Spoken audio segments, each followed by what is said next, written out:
अगली सीन में हम एरिस को देखते हैं जो अपने फ्रेंड्स के साथ बैठा होता है। तभी वहाँ पर एला आ जाती है और यहाँ पर हमें पता चलता है कि केफर और बाकी क्लासमेट्स क्यों एरिस से चिढ़ते थे, क्योंकि एला केफर को छोड़कर एरिस की वजह से गई थी। जिसके बाद वो सब सेक्शन ए की पीटी क्लास में जाते हैं तो वहाँ एला और एरिस को देखकर सबका मूड ख़राब हो जाता है और केफर अपना सारा गुस्सा जे पर निकालने लगता है, उसको बॉल मार के। उसको समझ ही नहीं आ रहा होता कि वो ऐसे किसी का गुस्सा किसी के ऊपर नहीं निकाल सकता और जे को तो समझ ही नहीं आ रहा होता कि ये सब हो क्या रहा है। लेकिन एरिस को ऐसे एला के साथ देखकर वो कुछ बात को समझने लगती है। सियन और डेविड केफर को रोकने की कोशिश करते हैं कि वो ऐसे जे को बॉल ना मारे, लेकिन वो नहीं रुकता और तभी जे के बॉल लगने की वजह से वो नीचे गिर जाती है और रोने लगती है। लेकिन तभी वो देखती है कि उसकी नोज से बहुत ज़्यादा ब्लड आ रहा होता है तो वो और भी ज़्यादा डर जाती है और ब्लड देखकर पैनिक कर जाती है और चिल्लाने लग जाती है, जो देखकर केफर भी डर जाता है और एरिस उसके पास भागकर आता है और उसको शांत करने की कोशिश करने लगता है, लेकिन वो तो चुप ही नहीं हो रही होती। अगले सीन में हम जे को देखते हैं जो अपने रूम में रेस्ट कर रही थी और उसको आज पूरा 1 हफ्ता हो गया था घर पर, वो स्कूल नहीं जा रही थी। तभी वो खुद से कहती है कि ऐसे रेस्ट करना कितना अच्छा है ना, मेरा बिल्कुल मन नहीं है वापस जाने का, क्या मैं स्कूल छोड़ दूँ? तो फिर वो खुद को हिम्मत देती है और कहती है नहीं, मुझे उठना ही होगा, मैं ऐसे हार नहीं मान सकती। तभी उसकी आंटी उसका खाना लेकर उसके रूम में आती हैं और उसको कहती हैं कि क्या आप तुम ठीक हो? तो वो कहती है जी मैं ठीक हूँ, सॉरी आंटी, आपको मेरी वजह से बहुत प्रॉब्लम हुई है ना? तो वो कहती हैं नहीं, कैसी बातें कर रही हो? तो वो कहती है आंटी मैं स्कूल छोड़ना चाहती हूँ। जिस पर उसकी आंटी कहती हैं मुझे पता है तुम ये सब क्यों कह रही हो, तुम ये सब कुछ इसीलिए बोल रही हो ना क्योंकि अब तुम दोबारा से उन शैतान लड़कों को फेस करना नहीं चाहती। तो वो कहती है मैं उन लोगों के मैटर के बीच में पड़ना नहीं चाहती, लेकिन फिर भी पता नहीं कैसे मैं उन लोगों के मैटर में फंस जाती हूँ। तो वो कहती हैं कि तुम इतनी आसानी से हार नहीं मान सकती, तुम्हें उनका मुकाबला करना होगा, तुम इतनी कमज़ोर लड़की नहीं हो सकती। ज़रूरी नहीं कि हम किसी को लड़ाई करके ही हराएं, हमारे पास और भी बहुत सारे तरीके होते हैं किसी को हराने के, और तुम्हें इस बारे में सोचना चाहिए। तो वो उनकी बातों के बारे में सोचने लग जाती है और ख़ुद को हिम्मत देती है और कहती है कि आंटी बिल्कुल ठीक कह रही हैं, मुझे इतनी आसानी से हार नहीं माननी चाहिए, और उठकर अपना कुछ सामान लेने बाहर जाती है। और तभी वहाँ पर उसको केफर मिल जाता है जो उसको ज़बरदस्ती रोक लेता है और कहता है कि मेरी बात सुनो, और उसको बैठने को कहता है। लेकिन वो कहती है कि मैं तुम्हारी बात क्यों मानूं, मैं नहीं बैठूंगी यहाँ पर। तो वो उसको फोर्स करता है और तभी वो दोनों लड़ने लग जाते हैं। तो उनको लड़ता हुआ देखकर सब लोग गौर से देखने लगते हैं तो जे उन सबको देखकर बैठ जाती है। तभी केफर उसकी नोज़ को टच करने लगता है, जिस पर वो उसको कहती है कि क्या कर रहे हो, पागल हो क्या? तो वो कहता है कि ओह, क्या अभी तक दर्द हो रहा है? तो वो कहती है कि हाँ, तो मैं झूठ थोड़ी बोल रही हूँ। जिसके बाद वो उसके क्लोज होकर उसकी नोज़ पर पट्टी लगाने लगता है और कहता है क्या तुम मुझसे नाराज़ हो? तो वो कहती है कि हाँ, तुम्हें कोई अंदाज़ा भी है कि अगर मेरी नाक को कुछ हो जाता तो मैं हैरी पॉटर के विलन की तरह लगने लगती। जो सुनकर उसको हंसी आने लगती है और वो जैसे सॉरी कहना चाह रहा होता है लेकिन नहीं कह पाता। इसके बाद वो उसके लिए सबसे स्पेशल पेस्ट्री ऑर्डर करता है और कहता है कि ये मेरी तरफ से है। तो वो कहती है कि नहीं, मुझे नहीं खानी। तो वो कहता है क्यों, पेस्ट्रीज तो लड़कियों की कमज़ोरी होती हैं। लेकिन वो कहती है कि मैं उन लड़कियों की तरह नहीं हूँ। तो वो कहता है कि तो फिर तुम क्या चाहती हो, मैं क्या करूँ? जिस पर वो कहती है कि मैं सिर्फ इतना चाहती हूँ कि तुम दिल से एक सॉरी बोल दो और मुझे ये बता दो कि तुमने ये सब क्यों किया। तो वो एकदम से चुप हो जाता है और कुछ नहीं कहता। तो जे वहाँ से उठकर चली जाती है। जिसके बाद केफर सोचने लगता है कि ये लड़की चाहती क्या है। तभी वो वापस आती है और उन पेस्ट्रीज़ को उठाकर ले जाती है और कहती है इनको क्यों वेस्ट करूं, जो देखकर वो स्माइल करने लगता है। अगले दिन जे जब स्कूल जाती है तो वहाँ उसको सियन मिलता है जो उससे उसकी तबीयत के बारे में पूछने लग जाता है। तो वो कहती है कि हाँ मैं ठीक हूँ, इसीलिए तो स्कूल आई हूँ। तो वो उसको उस दिन के बारे में बताने लग जाता है और कहता है कि उस दिन तुम ब्लड देखकर बहुत ज़्यादा रोने लग गई थी और इतना चिल्ला भी रही थी। तो वो कहती है कि अच्छा ऐसा हुआ था, मुझे तो ऐसा कुछ भी याद नहीं है। तो वो कहता है कि हैं, ऐसा कैसे हो सकता है, ये अभी 1 वीक पहले की तो बात है, तुम इतनी जल्दी कैसे भूल सकती हो? जिसके बाद जे वहाँ से आगे जाने लगती है तो सियान कहता है कि तुम कहाँ जा रही हो, क्या तुमने सेक्शन ई को छोड़ दिया है?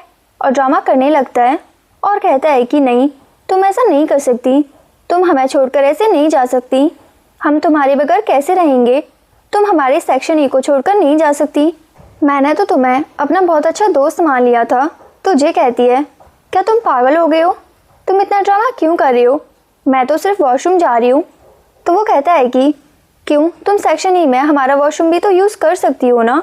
जिस पर जे उसको कहती है कि वो लड़कों का वॉशरूम है, मैं उसमें कैसे जा सकती हूँ, और वहाँ से चली जाती है। अगले सीन में तभी वहाँ पर कुछ लड़कियाँ आकर बातें करने लग जाती हैं और उसके बारे में बुरा भला कहने लग जाती हैं, जो वो सुन लेती है और वो सुनकर उसको बहुत ज़्यादा गुस्सा आता है। जिसके बाद वो बाहर आती है और एक लड़की से लड़ने लग जाती है। उसको नहीं पता था कि वो लड़की कौन है। तभी वो लड़की उसकी बहुत ज़्यादा इंसल्ट करने लग जाती है और कहती है कि तुमने अपनी शक्ल देखी है। तो जे को बहुत ज़्यादा गुस्सा आता है और वो कहती है कि तुम मेकअप करके खुद को समझती क्या हो, और उसके मुंह पर पानी डालकर वहाँ से भागकर आ जाती है। जिसके बाद वो अपनी क्लास में आती है और डेविड की जैकेट में छुप जाती है और सब लोग ये देखकर बहुत ज़्यादा हैरान हो जाते हैं। और तभी वहाँ पर वो लड़कियाँ आती हैं और जे के बारे में पूछने लगती हैं। तो केफर उसको डेविड की जैकेट में से निकाल कर सबके सामने ले आता है। जिसके बाद वो सबके सामने जे को धक्का देती हैं और कहती हैं क्या तुम्हें पता नहीं है कि मैं कौन हूँ। तो जे कहती है नहीं, मुझे नहीं पता। तो वो कहती है कि तभी तुम्हारी इतनी हिम्मत हुई कि तुमने मुझसे पंगा लिया है, मैं सेक्शन ए की क्वीन हूँ। और तभी वहाँ पर एला, एरिस और कीको भी आ जाते हैं। तो कीको उस लड़की को कहता है कि जे एरिस की कज़न है, तो तुम सोच समझकर उससे पंगा लेना। लेकिन एरिस कहता है मेरी कज़न होने का ये मतलब बिल्कुल भी नहीं है कि ये जो चाहे वो कर सकती है, तो मैं इसको जो सज़ा देनी है तुम वो दे सकती हो। जिसके बाद वो लड़की उसको कहती है कि देखो, अब तो एरिस की कज़न होना भी तुम्हारे लिए कोई काम नहीं आया, अब तुम्हें कौन बचाएगा। जिसके बाद वो टेबल के ऊपर खड़ी हो जाती है और कहती है कि आज मैं तुम्हें कुछ बातें क्लियर कर दूं। इस स्कूल में बहुत सारे सेक्शन हैं। सबसे पहले आता है सेक्शन ए, जिसमें हम जैसे बच्चे पढ़ते हैं जो बहुत अच्छे और बहुत अमीर हैं, और हमारा रौब पूरे स्कूल में चलता है, कोई भी हमारी बात टाल नहीं सकता। फिर आता है सेक्शन बी, जो सबके सब बहुत ज़्यादा मेहनती हैं। और फिर आता है सेक्शन सी, ये वो लोग हैं जो हैं तो किसी काम के नहीं, लेकिन फिर भी तुम लोगों से बेहतर हैं। और फिर आता है सेक्शन डी, इस क्लास में सिर्फ और सिर्फ गुंडे भरे हुए हैं, तुम इनको कोई बात बोल के देख लो, ये बिल्कुल भी टाइम वेस्ट नहीं करेंगे और तुम्हें हेल्थ तक पहुंचा देंगे। और फिर आता है सेक्शन ई, जो कचड़ा है और तुम जैसे लोगों से भरा हुआ है, जिसकी किसी को भी परवाह नहीं है, इवन की टीचर्स को भी नहीं। जिसके बाद वो जे को थप्पड़ मारने वाली होती है, लेकिन तभी जे अपना दिमाग लड़ाती है और एरिस और एला को वो सारी बातें बता देती है जो कि उस लड़की ने वॉशरूम के बाहर खड़े होकर कही थी। और इस सब के बाद सब में लड़ाई शुरू हो जाती है और तभी एक लड़का जे के ऊपर गंदा पानी डालने लगता है, लेकिन डेविड उसके सामने आ जाता है। हालांकि उसको उससे एलर्जी होती है, लेकिन वो फिर भी जे के लिए ऐसा करता है क्योंकि उसने अभी तो उसकी मदद की थी जब उसको काफ़ी ज़्यादा चोट लगी थी। अगली सीन में सियान डॉक्टर के पास आता है। तभी वहाँ पर वो दरवाजे से कान लगाकर सुनता है तो अंदर से जे और केफर की आवाज़ें आ रही होती हैं और जे केफर को कहती है कि तुम इतना टाइम क्यों लगा रहे हो, ये स्कूल है, जल्दी करो। और ये आवाज़ें सुनकर सियान के तो होश ही उड़ जाते हैं। तभी वो जल्दी से अंदर जाता है। जे उसका मुंह देखकर कहती है कि तुम्हें क्या हुआ। तो वो कहता है कि नहीं, कुछ भी तो नहीं।